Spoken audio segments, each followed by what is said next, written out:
ભગવાન વેદ વ્યાસના સમયથી જી એટલે કે લાખો વર્ષોથી ગુરુ પૂર્ણિમા આપણા સંસ્કૃતિની સુંદરતા વધારવામાં કામ લાગે છે. સંસ્કૃતિની સુંદરતા વધારવા. સાચી વાત છે.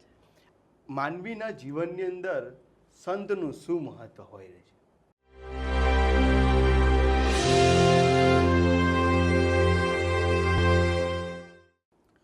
સંત અને વસંતની અનોખી સમાનતા છે. હા, જ્યારે વસંત આવે ને ત્યારે પ્રકૃતિ સુધરી જાય છે, અને સંત જ્યારે જીવનમાં આવે ને તો જીવનની અંદર આપણી આધ્યાત્મિકતા અને આપણી જીવન જીવવાની શૈલી એક અનોખી રીતે સુધરી જાય છે. તો હા દર્શક મિત્રો, આજે અર્બન ગુજરાતના પ્રથમ પોડકાસ્ટની અંદર આપ સર્વેનું હાર્દિક સ્વાગત છે. અને ખાસ કરીને હું કહીશ કે દિવ્યાંગ વ્યક્તિ હોય, વૃદ્ધ લોકો હોય કે નાનામાં નાનો માણસ હોય ને તેને સાથે રહીને ચાલ્યા છે. એવા જ આપણી સાથે ગોકુલધામ નારના માનનીય શ્રી પરમ પૂજ્ય સુખદેવ સ્વામી શ્રી આપણે સાથે જોડાયા છે. સ્વામીજી, આપનું અર્બન ગુજરાતમાં ખૂબ ખૂબ સ્વાગત છે. ધન્યવાદ. જી સ્વામીજી, આજે બહુ જ જાણી અજાણી વાતો કરવી છે, અને ખરેખરમાં સૌથી પહેલાં તો તમે અર્બન ગુજરાતના કાર્યાલય પર આવ્યા છો, અને આજે મોકો અમને આપ્યો છે એ બદલ પણ આપનો અમે ધન્યવાદ માનીએ છીએ.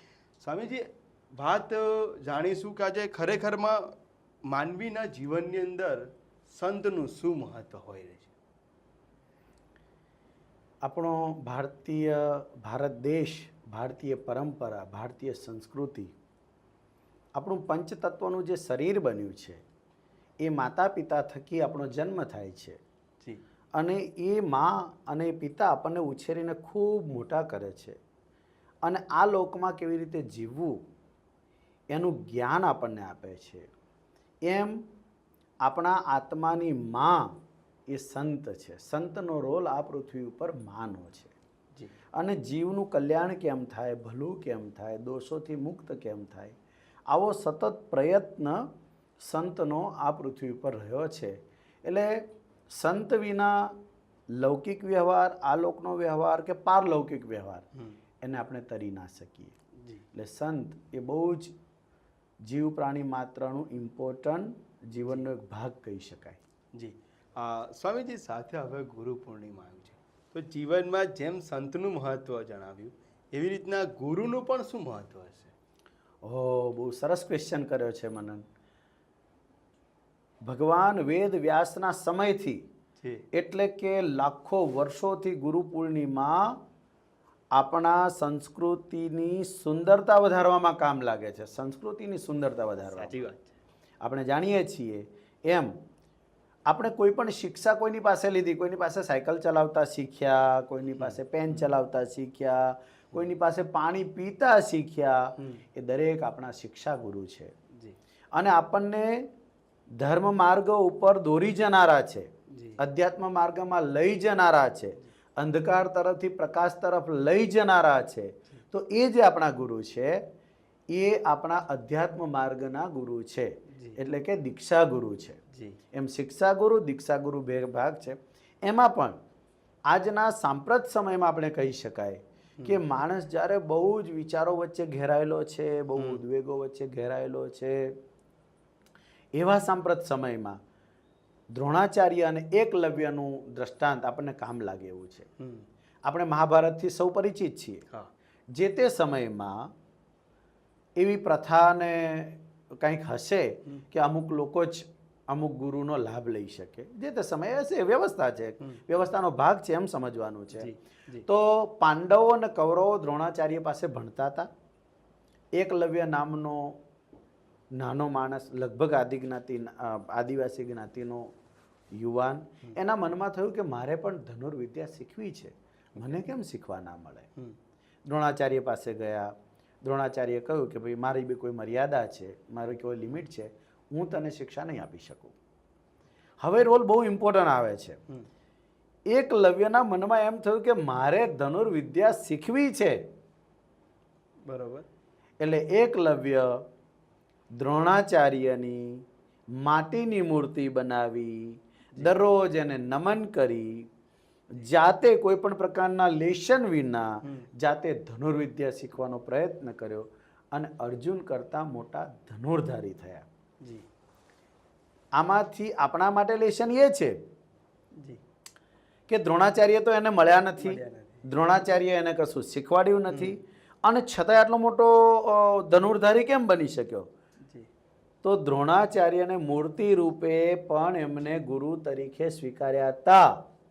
જી નહીં તો એને શું જરૂર હતી? જી પરંતુ ગુરુ વિના જ્ઞાન આવવું, પ્રેક્ટિકલ બનવું એ શક્ય નથી. નથી નથી નથી જેમ ચોપડી આપણને આપી દે અને સ્કૂલમાં શિક્ષક ના હોય તો ચોપડીમાંથી આપણે ના ભણી ના શકીએ. બની શકે. એને આપણને શીખવાડવામાં આવે છે, કેળવવામાં આવે છે. એમ ગુરુનું મહત્વ જીવનમાં બહુ જ દરેક ક્ષેત્રમાં ઇમ્પોર્ટન્ટ છે. જી એટલે કંઈક કહેવાય છે કે ઘણી વખત આપણે કહેતા હોય કે કોઈ પણ વ્યક્તિ જોડે આપણે નાનામાં નાનું કંઈક શીખ્યા હોય ને તો એ પણ આપણા જીવનમાં કંઈક ગુરુનો તો ભાગ ભજવી ગયો હોય છે. સાચી વાત છે. સ્વામીજી, આજે આપણે ઘણી વાતો કરવા નીકળ્યા છે ત્યારે વાત કરીશું ગોકુલધામ નારની અનોખી સેવા. ખરેખરમાં 4 વર્ષ જેટલા પત્રકાર સમય થઈ ગયો હશે સ્વામીજી મારે, પણ મેં જોયું છે સ્વામીજી કે આપના સાનિધ્યમાં જે સેવાઓ થઈ રહી છે ખરેખર, અને એમાં પણ હું એક સેવા પર તો હું પોતે જ એટલો ઇમ્પ્રેસ છું સ્વામીજી રિયલીમાં કે દિવ્યાંગો પ્રત્યેની સેવા છે આપની, કે આપે જે હાથ પગ હેન્ડીકેપ લોકોને બેસાડ્યા છે સ્વામીજી, આ બધું જ મેનેજમેન્ટ કેવી રીતના થાય છે અને કેટલી સેવાઓ ગોકુલધામ નાર અત્યારે પૂરી પાડે છે?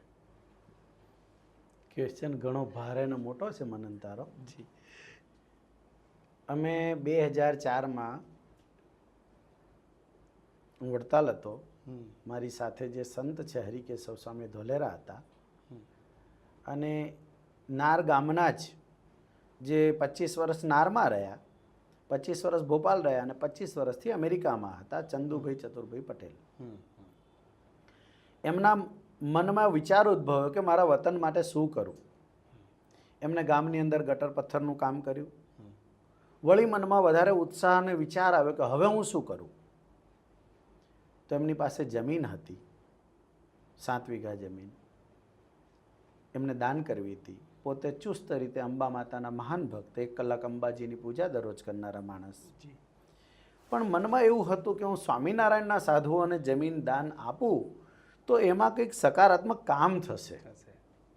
એટલે નારના જ વિક્રમભાઈ માધવભાઈ પટેલ જે અમેરિકા ખાતે રહેતા હતા, નાર આવે ત્યારે બંને સાથે બેસે ત્યારે વાતો કરે, કોઈક સાધુ હોતી લાય તારા ધર્મના, વિક્રમભાઈ સ્વામિનારાયણ ભગવાનના આશ્રિત, તારા ધર્મના કોઈ સાધુ હોતી લાય, મારે જમીન દાન કરવી છે. વિક્રમભાઈએ પ્રયત્ન કર્યો, 2-4 સંતો આવ્યા, એમને જોયું, પછી અમારે આવવાનું થયું, અમે જોયું. એટલે અમે તરત એ વાતને સ્વીકારી કે ભાઈ હા જરૂર, અમે આ જગ્યામાં સ્કૂલનું નિર્માણ કરવા માગીએ છીએ અને ગૌશાળા બનાવીશું.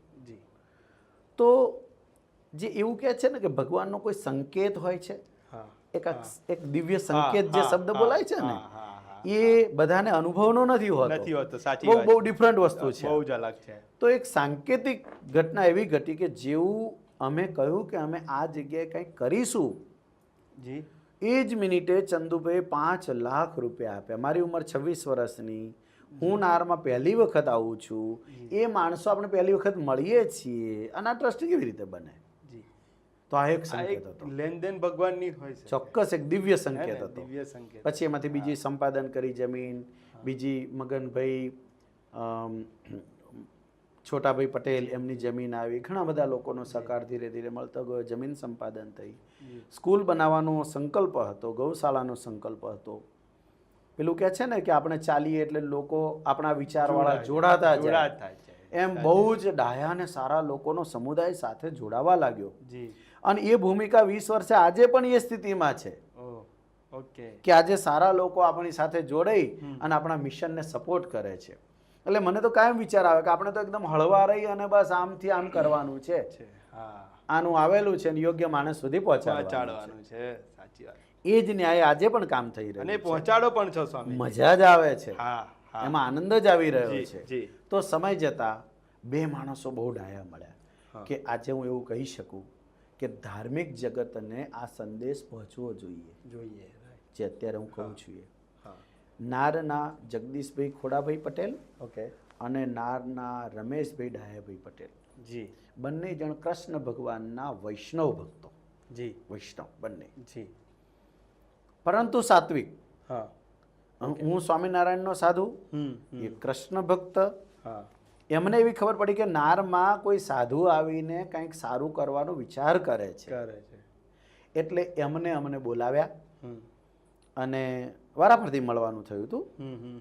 અને ખાસ એવું કહ્યું કે ધર્મનું ડેફિનેશન આજના યુગમાં લોકોના માઇન્ડમાં એવું છે કે ધર્મ એટલે શું?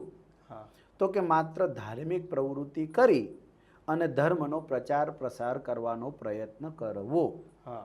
આ એક ધર્મ જગતનું બધી જ જગ્યાએ કે ભાઈ મારું મંદિર છે, સ્વસ્થ બને, સારું બને, સુવર્ણ શિખર બને, એમાં થાળ પૂજા થાય, ઉત્સવ સમય થાય, પ્રસંગો ઉજવાય, આપણા ભારતીય પરંપરાના ટ્રેડિશનના ઉત્સવો ઉજવાય અને એને આપણે સારી રીતે ભક્તોને સાચવીએ, એનામાં ભક્તિના ગુણો આપણે આપીએ, એમને સત્સંગ કરાવીએ, એના જીવનું રૂડું થાય એવું કરીએ. આ બંને જણે કહ્યું કે ધર્મ પરલોકનું ભલું કરવાનું સુંદર કામ કરે છે. તમે બંને યુવાન છો એટલું અમારું વચન માનજો કે તમે લોકોનું આલોક ને પરલોકનું બેઉ ભલું કરજો. અને વાત એટલી સરસ ગળે ઉતરી ગઈ. તે દિવસથી સર્વપ્રથમ આપણે વૃદ્ધાશ્રમની રચના કરી, ગૌશાળા બનાવી, સ્કૂલ બનાવી, અતિથિ ભુવન તૈયાર કર્યું અને બસ કારવો ચલતો રહ્યો. પછી તો વારાફરતી એક વસ્તુ એમાં ને એમાં ઉમેરાતી. પરંતુ આપણે એક બે વસ્તુઓનું ધ્યાન ખાસ રાખીએ છીએ કે કોઈ પણ વસ્તુ કે સેવા કરીએ તો એમાં એનું સાતત્ય જળવાવું જોઈએ. સાતત્ય એટલે કન્ટિન્યુટી છે. જેમ કે આપણે સમૂહ લગ્ન 22 સમૂહ લગ્ન થયા, તો સમૂહ લગ્ન થાય એનું વર્ષ 2 વર્ષ જાય એટલે અમારી સર્વેની ટીમ નીકળે કે આપણે એને કરિયાવરમાં આપ્યું હતું એ છે કે કેમ, તૂટી ગયું, ફૂટી ગયું, લગ્ન છૂટાછેડા થયા છે કે બરાબર છે.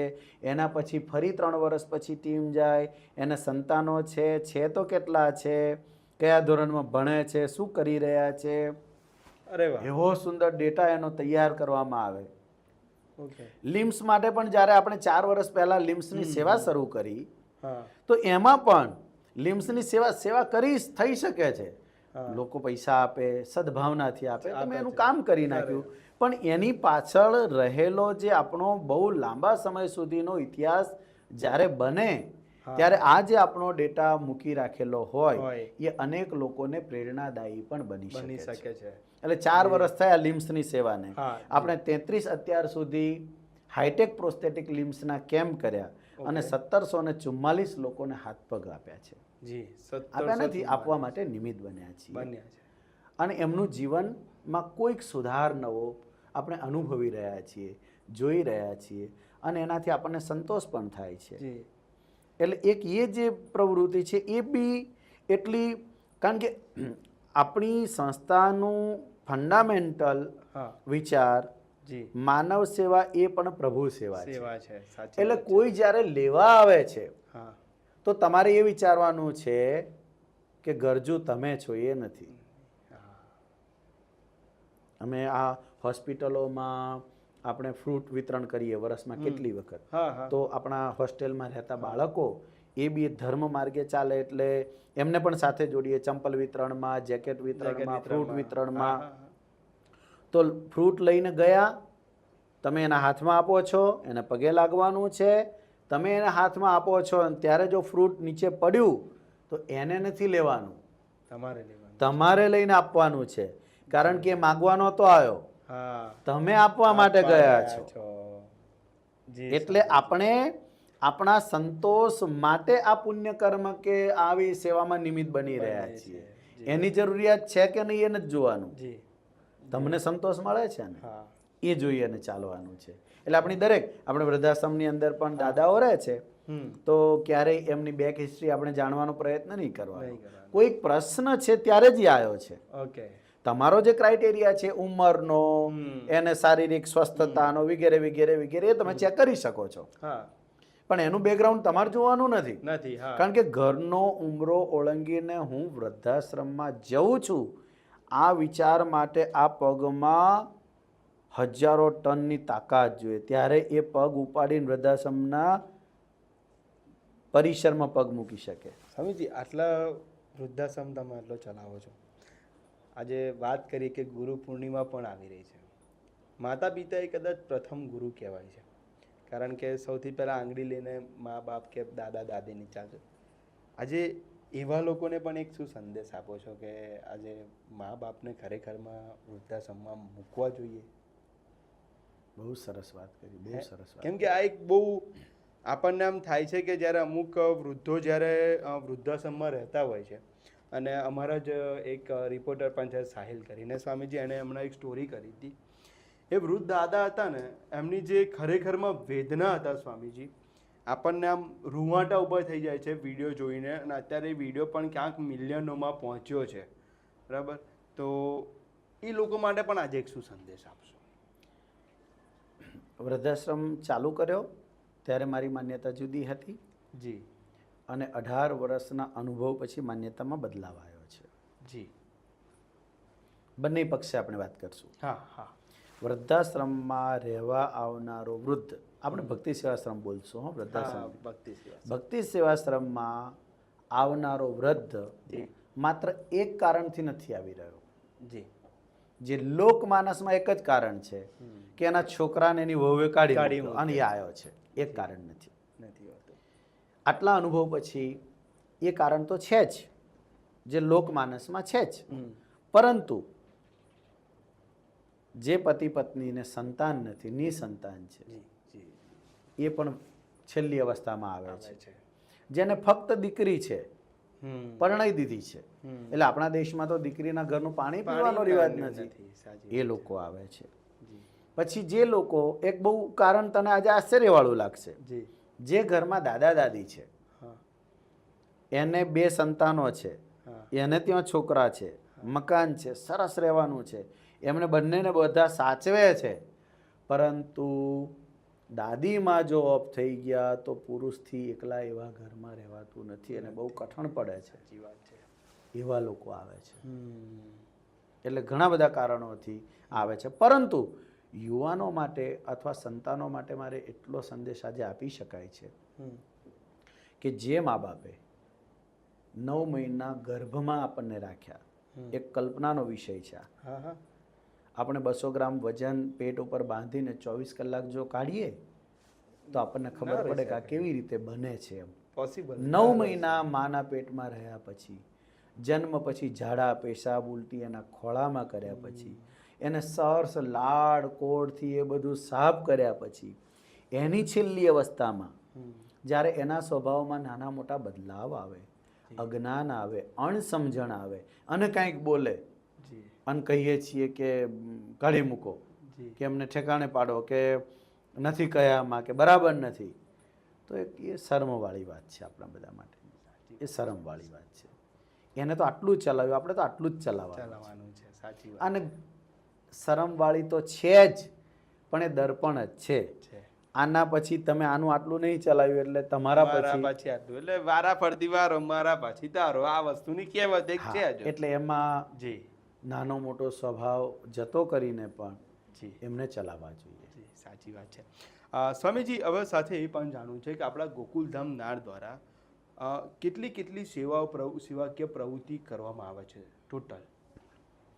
એમાં છે ને 3 પ્રકારની સેવા છે. 3 પ્રકારની. એક સેવા એવી છે કે જે પરિસરમાં છે. બરોબર, ઓકે. જેમ કે આપણે ચેરિટી સ્કૂલ ચાલે છે, તો એ પરિસરની સેવા થઈ ગઈ. જેમ કે વૃદ્ધાશ્રમ ભક્તિ સેવાશ્રમ ચાલે છે, તો એ પરિસરની સેવા થઈ ગઈ. જેમ કે ભોજનાલય ચાલે છે, એ પરિસરની સેવા થઈ ગઈ. ગૌશાળા છે, એ પરિસરની સેવા થઈ ગઈ. હવે એક સેવા થઈ પરિસરની અંદર ચાલે છે તે. બીજી એક સેવા થઈ કે જે પરિસરમાં તૈયાર થઈ અને લોકો સુધી પહોંચે છે એ, પણ એ નિત્ય સેવા છે. આપણે ત્યાં 2008માં આરો પ્લાન્ટની સ્થાપના થઈ, રિવર્સ ઓસ્મોસિસ સિસ્ટમ. આજે એ આજની 20 વર્ષ પછીની જે સારામાં સારી ટેકનોલોજી છે એ સાથેનો એ પ્લાન્ટ છે.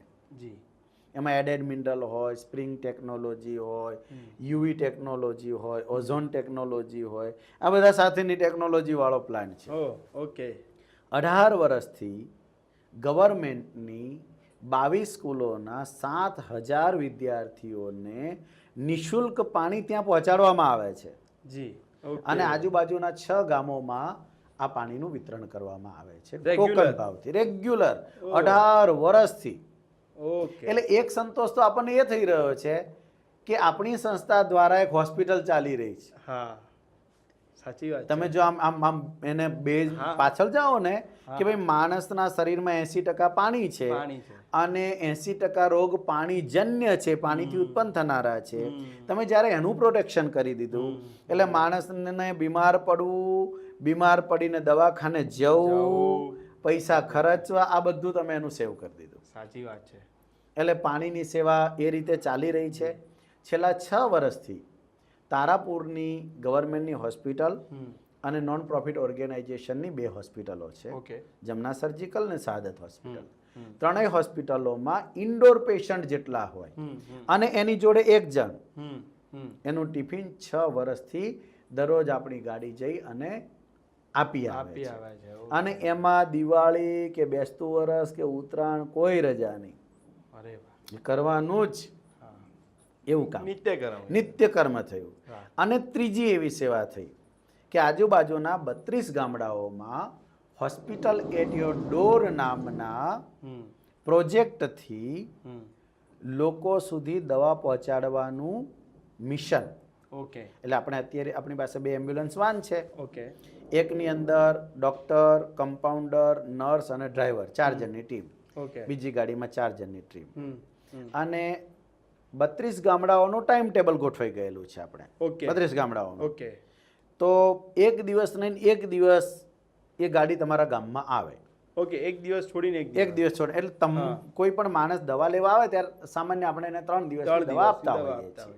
એટલે આપણે એવા ગામડા સિલેક્ટ કર્યા કે જે ગામડાની વસ્તી 2000 થી 2500 માણસની છે, 3000 માણસોની છે અને જ્યાં પ્રાઇવેટ ડોક્ટર પ્રેક્ટિસ નથી કરી રહ્યો. રાઈટ ઓકે ઓકે, જે ગામમાંથી માણસને નીકળીને કોઈ CHC PHC સેન્ટરમાં જવું હોય તો 50 રૂપિયાનો ખર્ચ લાગતો હોય, બરોબર પ્રાઇવેટ ડોક્ટર પાસે જવું હોય તો જવાનું અને બીજો જે ખર્ચ થતો હોય તે, અને બીમાર અવસ્થામાં હોય તો થથરતા બાઇક પર કે રિક્ષામાં જવાનું હોય. હા એ પ્રશ્નો બધા ઉકેલવા માટે આપણો એક આ સ્તુત્ય પ્રયત્ન છે અને જે સફળતાપૂર્વક અને સંતોષપૂર્વક ચાલી રહ્યો છે. ચાલી રહ્યો છે એટલે 32 ગામડાઓમાં હમ આ આપણા ક્લિનિકો ચાલે છે, ડૉક્ટરો જાય છે ઓકે અને 10 રૂપિયા ટોકન લેવાનું.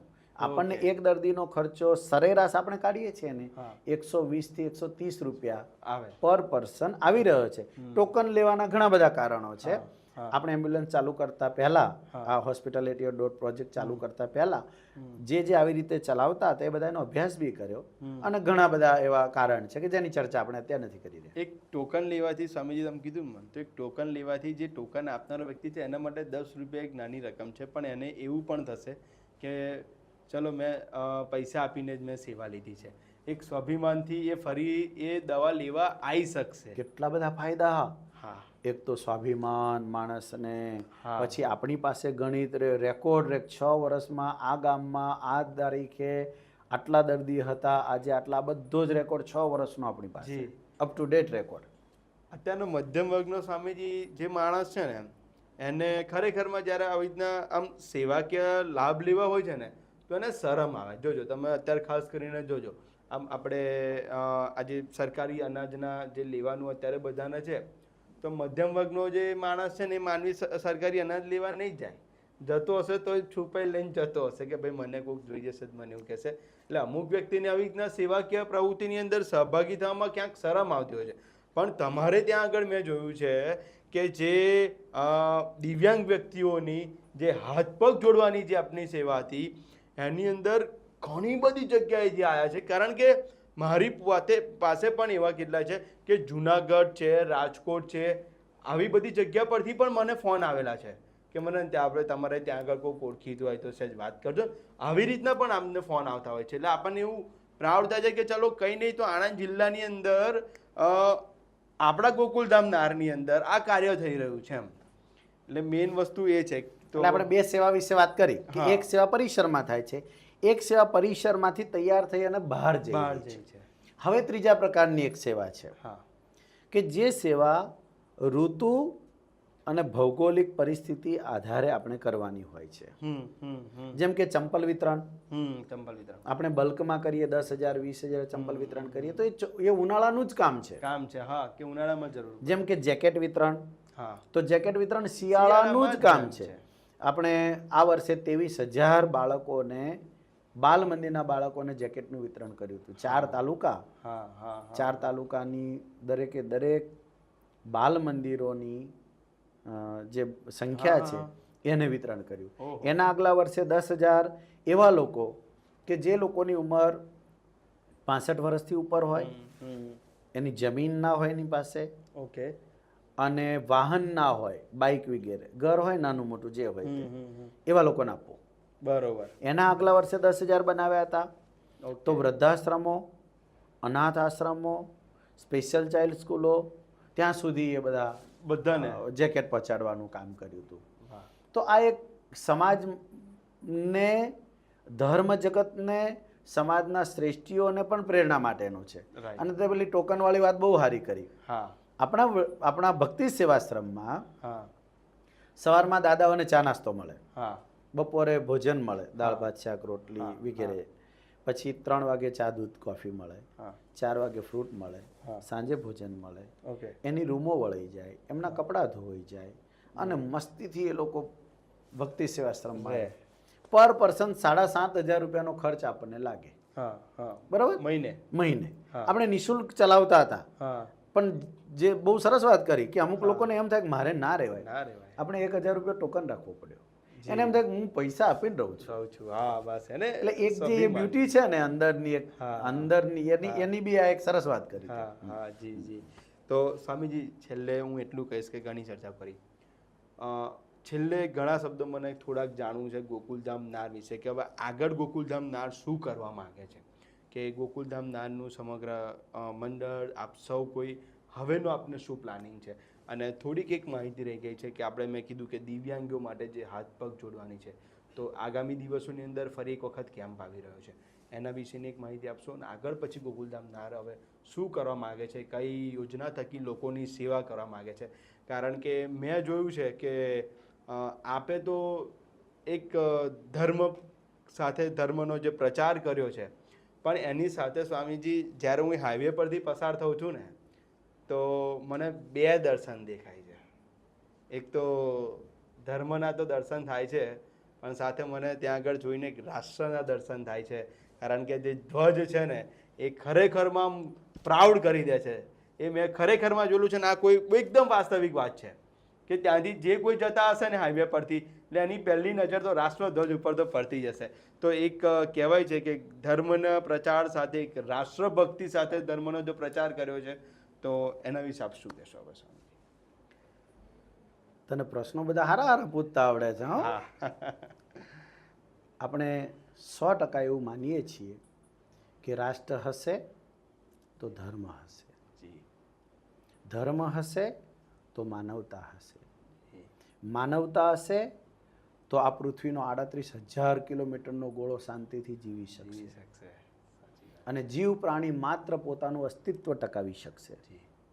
એટલે આપણે ત્યાં હોસ્ટેલમાં રહેતા બાળકોને રાષ્ટ્રભક્તિ સર્વપ્રથમ શીખવાડીએ છીએ, પછી ધર્મનિષ્ઠા કરાવડાવીએ છીએ, માતા પિતા પ્રત્યેનો આદર કરાવડાવીએ છીએ, ગરીબો માટે સેવા કરવાની ભાવના પ્રગટે છે.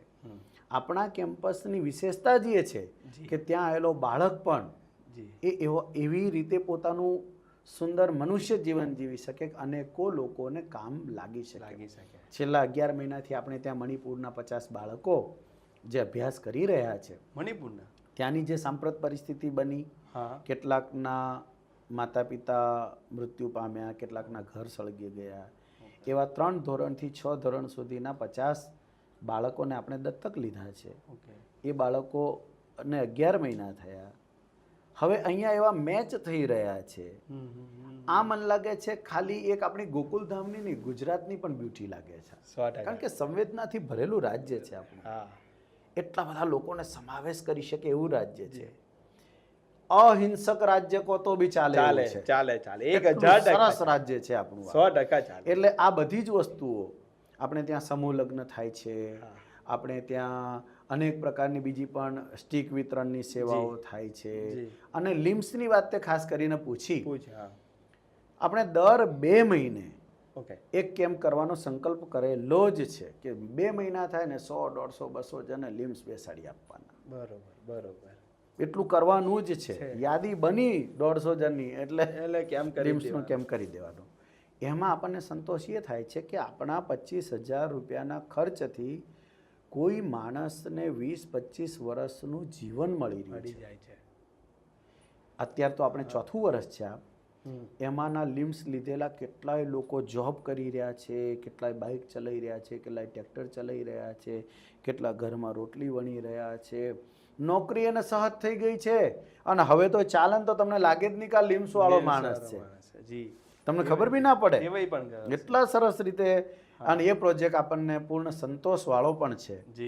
બધા જ છે પણ આ મોરપીંછ જેવો છે. અને ઇન ફ્યુચરનું તે પૂછ્યું છે તો આપણે ગોકુલધામના સહકાર ને સંકલ્પથી વિજીબેન બુલાખીદાસ પરિવાર છે ખંભાતનો, જે અમેરિકામાં છે, એમના માધ્યમથી આપણે સ્પેશિયલ ચાઇલ્ડ સ્કૂલ પણ નગરામાં બનાવી છે. ખંભાત પાસે નગરા છે અને સરસ રીતે ચાલે છે અત્યારે. મુકેશ રાઠોડ એનું સંચાલન કરી રહ્યા છે. સરસ ચાલે છે. ક્યારેક તને ટાઈમ મળે જજે. ચોક્કસ. બીજી સ્પેશિયલ ચાઇલ્ડ સ્કૂલ અહીંયા ગોકુલધામમાં બની રહી છે. એ પણ સુંદર બની રહી છે. ઓર્ફન ને સ્પેશિયલ ચાઇલ્ડની બહુ સરસ રીતે. ત્રીજા પ્રોજેક્ટ આપણે એવા વિચારી રહ્યા છીએ કે હજી આ જે દિવ્યાંગના પ્રકાર જુદા જુદા, જેમ હાથ પગ વગરનો દિવ્યાંગ, આંખ વગરનો દિવ્યાંગ ગણાય, કાન વિનાનો દિવ્યાંગ ગણાય, તો બીજા જે દિવ્યાંગના પ્રકારો છે, કાન, આંખ, એની ઉપર પણ આપણે કામ કરવું છે. એટલે એના માટે પણ આપણું એક આવાહન છે કે આપણે એમાં પણ આગળ ધીરે ધીરે વધવાના છીએ. અને ખાસ કરીને જ્યારે સારું એ રાષ્ટ્ર ખેલકૂદ ઉપર વજન દઈ રહ્યું છે ત્યારે આણંદ જિલ્લો શોભે. આણંદ જિલ્લાનો માણસ બીજા જિલ્લામાં જઈને છાતી કાઢીને કહી શકે કે અમારા આણંદ જિલ્લામાં સરસ ગ્રાઉન્ડ છે, રમવા આવજે. એવું સુંદર મજાનું સ્પોર્ટ્સ ગ્રાઉન્ડ અત્યારે તૈયાર થઈ રહ્યું છે. વાહ સ્વામીજી વાહ. તો આપ સૌને પણ હું એક વખત કહીશ કે આપ જ્યારે પણ તારાપુરથી બગોદરા તરફ, હે ને? તારાપુરથી ધર્મજ બાજુ તારાપુરથી ધર્મ તરફ આપ જઈ રહ્યો છો ને, ત્યારે નાર ગામ પર હાઈવે ટચ જ છે અને મસ્ત એકદમ આપણને રાષ્ટ્રધ્વજ આપનો દેખાશે જ. અને ગોકુલધામ નાર એક વખત અચૂક મુલાકાત કરજો. ખરેખર ત્યાં આગળ ગૌશાળા છે, ખુલ્લું મેદાન છે અને ખરેખર આપણા મનને પ્રફુલ્લિત કરી દે ને તેવું રમણીય વાતાવરણ છે ને, તો એ છે ગોકુલધામ નાર. સ્વામીજી, છેલ્લે આણંદની જનતા અને ગુજરાતની જનતા માટે એક સંદેશ શું આપશો? વાહ વાહ. ગુજરાત છે ને, જેમ હમણાં આપણે કહ્યું એમ, અત્યંત મૃદુ, પરોપકારી, સંવેદનશીલ છે. શાસન અને વ્યવસ્થા પણ દિવ્ય છે.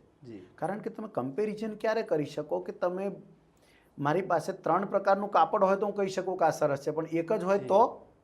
સાચી વાત છે. તમે અહીંયાથી તમને જ્યારે ગુજરાતનો અભાવ આવે, બરોબર નથી ગુજરાત, તો તમે બસમાં એક ટૂર રામેશ્વરમ સુધી કરી આવો, એક ટૂર જગન્નાથપુરી સુધી કરી આવો.